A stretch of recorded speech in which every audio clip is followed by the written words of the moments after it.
Existem pecados que destroem a vida de pessoas antes mesmo que elas percebam que já estão no chão. Pecados que não fazem barulho e que não deixam marcas no corpo, mas que corroem a alma por dentro, enfraquecem a fé, esfriam na oração e fazem Deus parecer distante, mesmo quando a pessoa ainda se ajoelha para orar. E o mais assustador é que a maioria dos cristãos pratica esses pecados todos os dias, sem saber. Eles não começam como rebelião, começam como um pensamento pequeno, um hábito comum, uma escolha aceitável, mas que aos poucos abre brechas espirituais que o inimigo conhece melhor do que nós.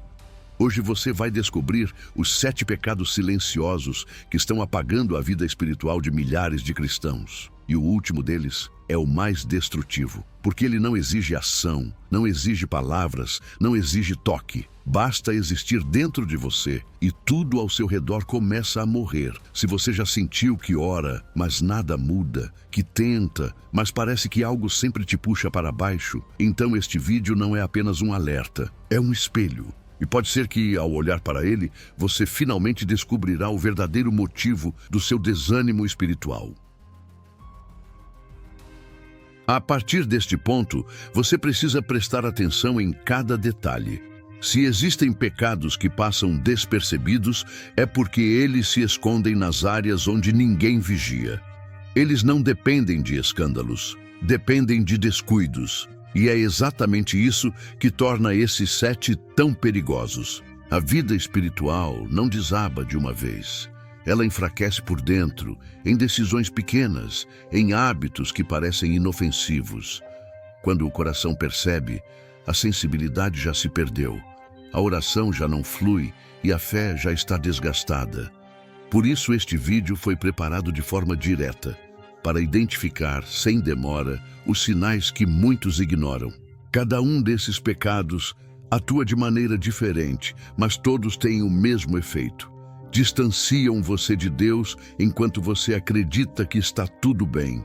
E antes de revelarmos o primeiro, lembre-se, ninguém está isento. O inimigo trabalha justamente nos pontos que parecem controlados. É ali que o desgaste começa. Se em algum momento você reconhecer algo que se encaixa na sua realidade, compartilhe este vídeo imediatamente. O que revela você também pode despertar alguém que está caindo sem perceber. Agora, vamos ao primeiro pecado silencioso que tem apagado a vida espiritual de milhares de cristãos. Antes que um cristão caia em pecados visíveis, existe sempre um que surge primeiro. Oculto, confortável e quase impossível de perceber. É o pecado que abre as portas de todos os outros. E justamente por isso, quase ninguém admite que o pratica. Autossuficiência espiritual não começa com rebelião. Ela começa com confiança demais. Com a sensação sutil de que o cristão já sabe, já venceu, já entende. É o ponto em que a dependência diminui, enquanto o ego cresce. Esse é um dos pecados mais perigosos porque não produz culpa imediata. A pessoa continua fazendo tudo certo. Ela ora, lê, canta, serve, aconselha, mas por dentro está desligada da fonte. A autossuficiência surge quando alguém acredita que caminha pela própria força, quando reduz a vida espiritual à rotina, quando troca sensibilidade por experiência. E o céu continua em silêncio, não porque Deus se afastou, mas porque o coração já não o busca como antes. Isaías descreveu esse estado quando disse que o povo honrava a Deus com os lábios, mas o coração permanecia longe. A autossuficiência produz exatamente isso. Um cristianismo que fala, sem ser transformado. O sintoma mais grave desse pecado aparece quando a pessoa para de pedir ajuda. Ela começa a orar pelos outros, mas esquece da própria fraqueza. Ela aconselha, mas já não confessa. Ela ministra, mas já não se quebra. É por isso que a autossuficiência é mortal. Ela convence o cristão de que está forte, exatamente quando está mais vulnerável. Sansão é o maior exemplo. Ele acreditou que se levantaria como antes. A autossuficiência cria essa ilusão, a de que Deus continuará sustentando alguém que já não depende dele. Outro sinal desse pecado é a perda da sensibilidade espiritual. A pessoa deixa de sentir o que antes a quebrava. A Bíblia vira apenas leitura, a oração vira discurso, o culto vira evento e a fé vira memória. Muitos cristãos morreram espiritualmente assim, não por pecado escandaloso, mas por independência silenciosa. A autossuficiência também se revela nas decisões tomadas sem oração. Planos feitos sem direção, ministérios servidos sem devoção, vidas conduzidas sem ouvir a voz de Deus. Quando isso acontece, o inimigo não precisa derrubar a pessoa. Ela mesma se distancia da proteção. E se, ao ouvir isso, algo dentro de você está sendo confrontado, então este pecado talvez seja mais real do que parece. A autossuficiência é um espelho duro, e quem consegue se enxergar nele já começou a despertar. Compartilhe este vídeo com alguém que parece forte, mas carrega tudo sozinho. Muitos não estão lutando contra o pecado, estão lutando contra o orgulho de não pedir ajuda. Deus nunca exigiu força, Ele sempre pediu dependência, e tudo o que você tenta sustentar sem Ele desmorona. Mas tudo o que você entrega, floresce. O primeiro pecado silencioso é vencido quando o cristão reconhece: eu não consigo sozinho. Porque essa frase, dita honestamente, abre a porta para algo que a autossuficiência nunca produziu: a restauração verdadeira. O segundo pecado silencioso surge quando a pessoa ainda ora, mas já não se conecta. Ele não interrompe a oração, apenas esvazia. Esse é o pecado da frieza na oração. Não começa quando a pessoa para de orar. Ela começa quando a oração continua. Mas o coração não está mais lá. É quando os lábios se movem, mas a alma permanece imóvel. Quando a pessoa fala com Deus, mas não espera mais resposta. Quando a oração existe, mas perdeu vida, profundidade e dependência. A frieza espiritual é traiçoeira porque não parece pecado. Ninguém olha para alguém que ora e imagina que algo está errado. Mas por trás de muitas orações existe um silêncio interno tão grande que nem o próprio cristão percebe que está se afastando. A frieza chega devagar. Ela não interrompe os hábitos, apenas esvazia o significado deles. A pessoa continua dobrando os joelhos, mas já não sente quebrantamento. Continua falando com Deus, mas já não se entrega. Continua pedindo, mas não acredita que algo realmente vá mudar. É aquele momento em que a oração deixa de ser encontro e passa a ser rotina. A Bíblia descreve esse estado quando Deus disse através de Jeremias: vocês me buscarão, mas não me encontrarão, porque buscaram sem o coração. A frieza faz exatamente isso. Transforma a busca em formalidade. A frieza também muda a forma como a pessoa reage ao silêncio de Deus. Antes, o silêncio era sinal de espera. Agora, vira sinal de desistência. Quando a frieza entra, a perseverança desaparece. A pessoa ora 2, 3 vezes e desiste. Não porque Deus não ouviu, mas porque ela já não acredita que Deus fará. E é por isso que esse pecado é tão perigoso. Ele mata a fé sem fazer barulho. A frieza espiritual é um inverno da alma. Ela não destrói, congela. E tudo que congela para de crescer. Antes, a presença de Deus quebrava. Agora já não mexe. Antes, a palavra provocava lágrimas. Agora provoca indiferença. Antes, a oração era diálogo. Agora, monólogo. E o inimigo sabe usar isso como ninguém. Ele não precisa impedir o cristão de orar. Ele só precisa apagar o fogo da oração. Quando isso acontece, a pessoa continua religiosa, mas perde a intimidade. E a intimidade é justamente o que o inferno tenta roubar. Talvez você esteja vivendo isso. Você ora, mas não sente, fala, mas não espera, pede, mas não acredita.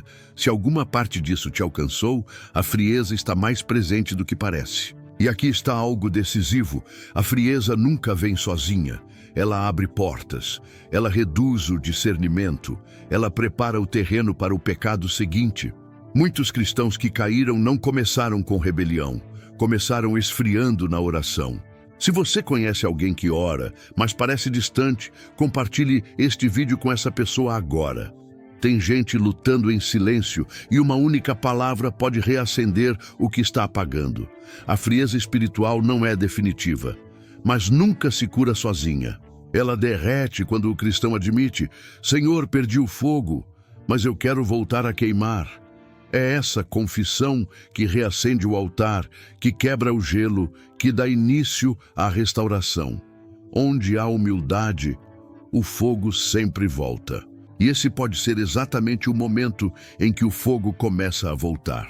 O terceiro pecado silencioso aparece quando o cristão para de lutar. Ele não abandona a fé, apenas se entrega ao cansaço. Esse é o pecado da resignação espiritual. A resignação espiritual é uma das prisões mais sutis da vida cristã, porque não chega como rebeldia, chega como desistência silenciosa. Ela surge quando a pessoa não nega Deus, mas deixa de esperar algo dele.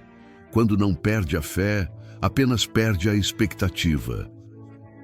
É aquele momento em que o cristão não acredita mais que algo vai mudar. Ele continua frequentando a igreja, continua servindo, continua dizendo: Deus é bom. Mas, por dentro, já aceitou que a própria vida não vai avançar. A resignação começa com pequenos pensamentos. Talvez Deus não queira. Talvez isso não seja para mim.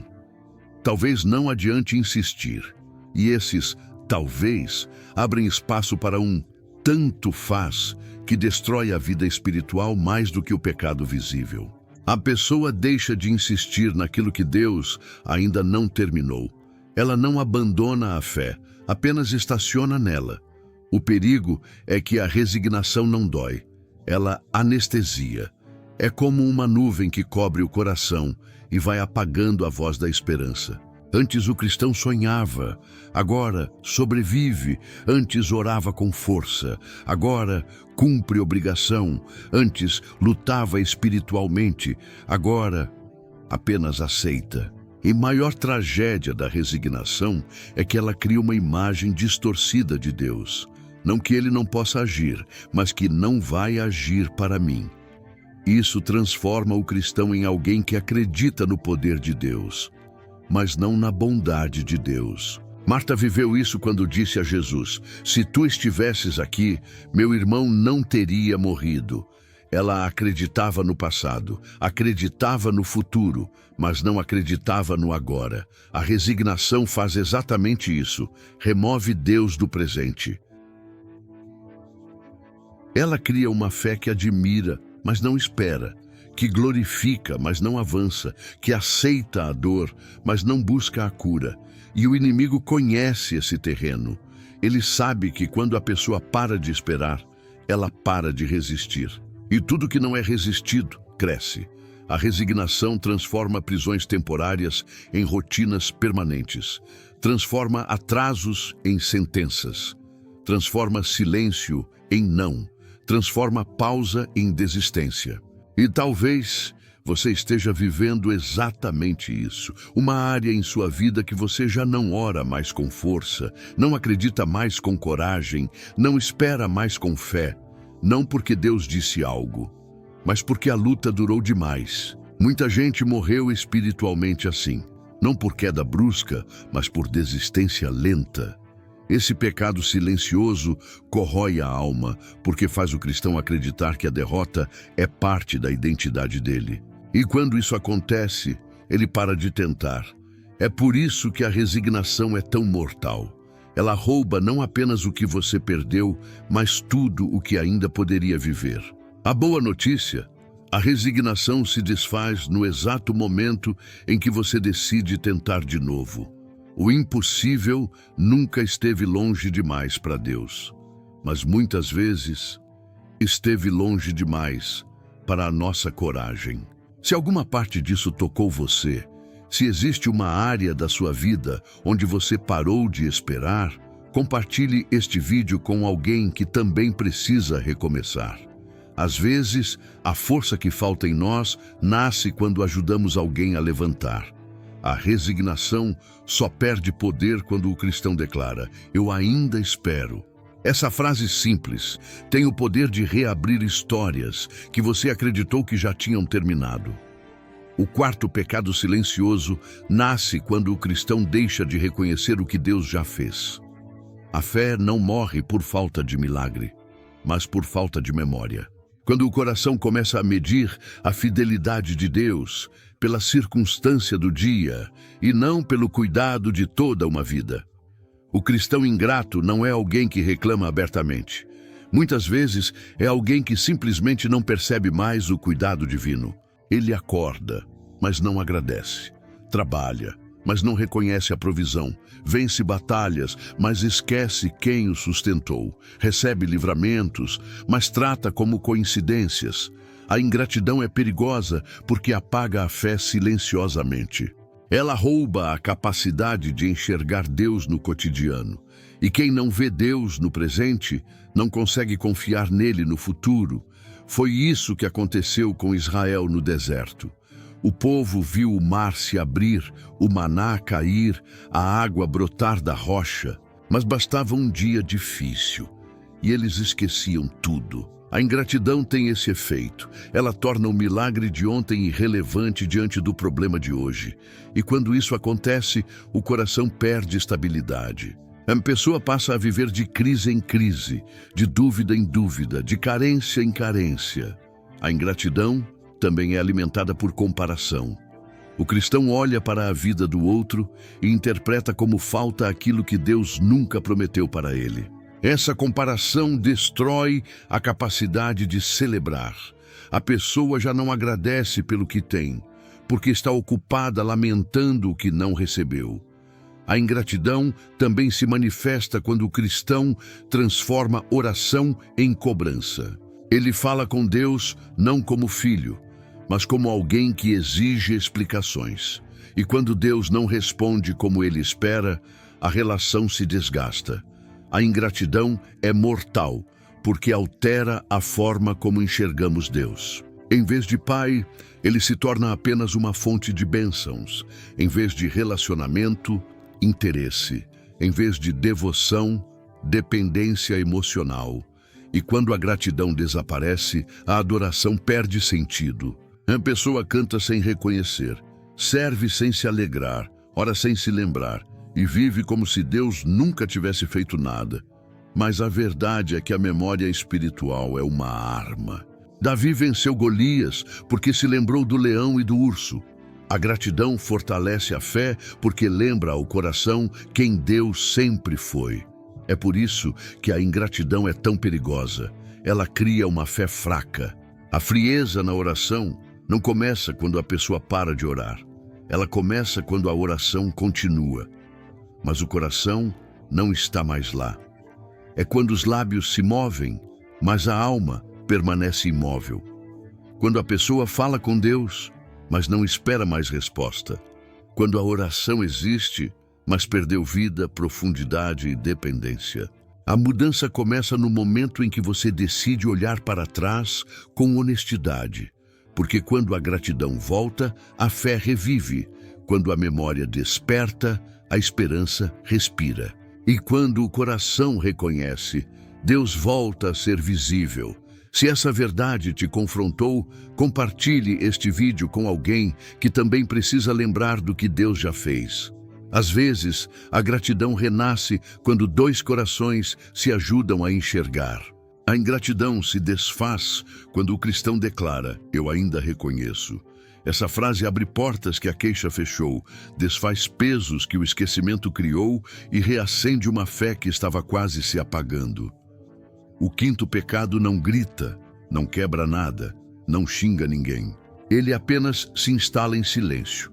A ira interna que corrói o coração enquanto o rosto aparenta paz. A ira interna é um dos pecados mais ignorados pelos cristãos. Ela não aparece em discussões, não gera escândalo, não provoca explosões de fúria. Ela age de forma mais profunda, por dentro.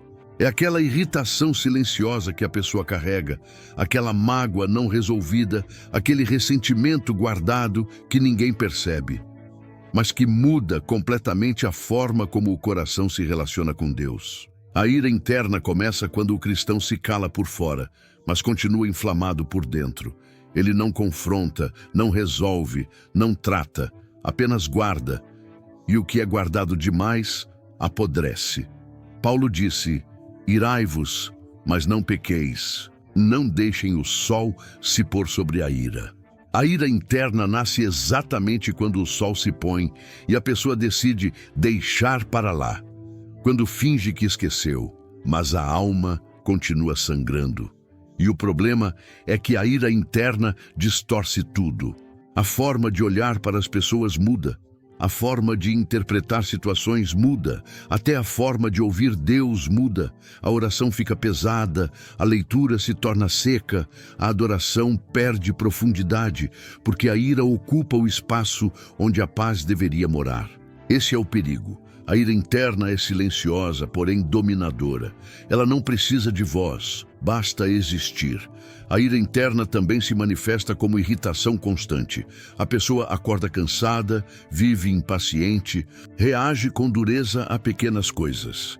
É como se o coração estivesse sempre em alerta, protegendo uma ferida que nunca cicatrizou. Outro sintoma é a perda de misericórdia. Quem carrega a ira interna se torna crítico demais, exigente demais, duro demais. Ele julga antes de compreender, define antes de ouvir, ataca antes de discernir. A ira sequestra a compaixão. E quando isso acontece, o cristão até fala de amor, mas já não o sente. A ira interna também cria distâncias. A pessoa começa a evitar conversas, reduz conexões, se fecha emocionalmente. E o isolamento se torna terreno fértil para a acusação. O inimigo usa a ira interna como combustível. Enquanto a pessoa guarda ressentimento, ele sussurra acusações. Ele amplia pequenas dores, reaviva lembranças, torna mágoas maiores do que realmente são. É assim que esse pecado mata vidas espirituais, transformando o coração em território minado. Foi por isso que Jesus ensinou que antes de oferecer algo no altar, o cristão deve reconciliar-se com seu irmão, porque Deus se importa não apenas com o gesto, mas com o coração que o realiza. E talvez esse seja o ponto mais sério sobre a ira interna. Ela impede Deus de agir em áreas onde a pessoa mais precisa de cura. A ira cria barreiras invisíveis e a bênção não flui onde a mágoa domina. Se ao ouvir isso, você percebe que existe uma lembrança que ainda dói, uma palavra que ainda pesa, uma pessoa que ainda fere, é provável que este pecado esteja mais vivo do que você imaginava. Mas há um caminho de libertação. A ira interna começa a morrer quando o cristão decide confrontá-la. Quando ora com sinceridade, quando admite a ferida, quando entrega o ressentimento em vez de alimentá-lo. A paz que Deus dá não nasce da negação, ela nasce da exposição. Nasce quando a ferida é entregue à luz, quando a memória é tratada, quando o coração desiste de se proteger sozinho. Se este pecado te descreve, não carregue isso sozinho. Compartilhe este vídeo com alguém que também guarda dores em silêncio. Às vezes, o simples ato de abrir o coração começa a quebrar correntes antigas. E lembre-se, a ira revela a ferida, mas a entrega revela o caminho. O sexto pecado não destrói de uma vez. Ele apenas remove pouco a pouco a capacidade de reconhecer o cuidado de Deus. A ingratidão. O silêncio interior que escurece tudo ao redor. A ingratidão é um pecado que nasce sem ruído. Ela não escandaliza, não assusta, não provoca alertas imediatos, mas corrói a fé de forma profunda. O coração que deixa de agradecer começa a enxergar a vida sob um filtro distorcido. A ingratidão não aparece quando algo grande falta. Ela surge quando o cristão perde a capacidade de notar o que sempre esteve presente. quando o comum deixa de ser visto como cuidado, quando a rotina apaga a percepção do favor divino. Esse é o perigo. A ingratidão transforma milagres em hábitos e bênçãos em direitos. Quando o coração se acostuma com tudo, ele deixa de ver Deus em qualquer coisa. A ingratidão não começa com palavras duras, ela começa com sutilezas. A oração que não reconhece mais o básico, a expectativa que cresce mais rápido que a gratidão, o olhar que se volta para o que falta e não para o que já foi dado. E quando isso acontece, a alma perde profundidade. A ingratidão é o terreno onde outros pecados ganham força. A comparação, a murmuração, a inveja, o desânimo. A falta de gratidão abre espaço para uma leitura equivocada da realidade. O cristão passa a interpretar a vida com pessimismo, como se Deus nunca estivesse fazendo o suficiente. Foi exatamente isso que aconteceu com Israel no deserto. Eles viram o mar se abrir, viram água jorrar da rocha, viram Deus descer em glória. Mas ainda assim murmuraram. A ingratidão os cegou. A ingratidão também reduz a expectativa espiritual. Quem deixa de agradecer perde a capacidade de sonhar com Deus. O coração fica pesado. A oração se torna uma lista de cobranças. E a fé se transforma em cobrança, não em confiança. Esse pecado também afeta relacionamentos. A ingratidão impede que alguém reconheça o valor das pessoas ao redor. A pessoa passa a se irritar com quem antes era presente, a desvalorizar quem sempre cuidou, a ignorar gestos que antes aqueciam o coração. A ingratidão, quando cresce, cria um ciclo de negatividade. Nada satisfaz, nada parece suficiente, nada desperta reverência. Esse é o ponto onde muitos cristãos morrem espiritualmente. Não por falta de Deus, mas por falta de gratidão. A ingratidão rouba a sensibilidade. Ela impede a pessoa de perceber o agir divino no cotidiano. E quando a pessoa não vê Deus, ela acredita que ele se afastou, quando na verdade foi o olhar dela que se apagou. Outro efeito grave da ingratidão é o enfraquecimento da oração. A oração perde intensidade quando o coração não reconhece aquilo que recebeu. E perde esperança quando não enxerga mais aquilo que Deus já fez. A gratidão ilumina o futuro. A ingratidão escurece até o presente. Se ao ouvir isso, você percebe que se acostumou demais com o que recebeu, que reclama mais do que agradece, que percebe o que falta com mais facilidade do que o que existe, então talvez esse pecado esteja mais ativo do que você imagina. Mas há cura. A ingratidão começa a morrer quando o cristão decide lembrar, quando faz memória do que já recebeu, quando reconhece o sustento diário, quando agradece antes de pedir, quando celebra antes de questionar. A gratidão realinha o coração. Ela devolve perspectiva. Ela restaura a sensibilidade. Ela devolve ao cristão a capacidade de enxergar Deus onde ele sempre esteve. Se essa palavra tocou você, compartilhe este vídeo. A ingratidão cresce no silêncio, mas a gratidão se espalha quando alguém acende luz no coração de outro. A restauração começa quando o cristão decide dizer, com sinceridade, eu vejo o que Deus fez por mim. O último pecado é aquele que permanece escondido, mesmo quando tudo parece bem por fora. O ressentimento, a ferida que não sangra, mas contamina tudo que toca no coração. O ressentimento é o pecado que mais destrói vidas espirituais, porque cresce em silêncio. Ele não exige palavras, ele não precisa de ações, basta existir no coração, e a presença de Deus começa a desaparecer. O ressentimento nasce de algo que feriu, frustrou ou decepcionou. E aos poucos, o amor que antes fluía seca. A Bíblia descreve a amargura como raiz, e raízes crescem para baixo, longe dos olhos. O cristão continua indo à igreja, orando, servindo, sorrindo, mas por dentro algo está preso. O ressentimento muda a forma como a pessoa vê Deus. Quem guarda mágoa começa a interpretar tudo com filtro. A bênção parece pequena, a espera parece injusta, a dor parece abandono. A mágoa humana se torna acusação divina. Esse pecado corrói relacionamentos. A pessoa passa a se afastar de quem a feriu, de quem lembra a ferida, ou de qualquer ambiente que toque naquela lembrança. O coração se fecha para não ser machucado de novo, e nessa defesa se afasta também de Deus. O ressentimento também endurece a oração. A pessoa ora, mas não se derrama, fala, mas não se expõe, pede, mas não entrega. É impossível ser transparente diante de Deus quando existe alguém que você não consegue liberar. Esse é o ponto mais grave.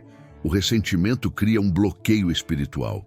Jesus disse que se alguém guarda mágoa, sua oração fica impedida. Não porque Deus não quer responder, mas porque a mágoa ocupa o espaço onde a resposta deveria entrar. O ressentimento é o único pecado que faz a pessoa se tornar prisioneira do que já passou. Enquanto a mágoa vive, o futuro não avança. Os passos espirituais se estagnam, a alegria perde força, a fé enfraquece, e mesmo assim é comum alguém dizer: "Eu não odeio, só não esqueço." Mas é exatamente aí que o ressentimento vive. Não é ódio declarado, é mágoa silenciosa. O ressentimento também alimenta interpretações distorcidas. A pessoa começa a enxergar intenções onde não existem, suspeitas onde há carinho, distância onde havia proximidade. A mágoa cria histórias que nunca aconteceram. Esse pecado também abre portas para o inimigo. A Bíblia diz que a ira guardada dá lugar ao diabo. E quando o inimigo encontra lugar, ele alimenta pensamentos que aprofundam ainda mais a ferida. Se ao ouvir isso, você percebe que ainda existe algo não resolvido, uma dor antiga, um nome que pesa, uma lembrança que queima, então esse pecado silencioso pode estar atuando em você. Mas existe cura, e ela começa com decisão, não com sentimento.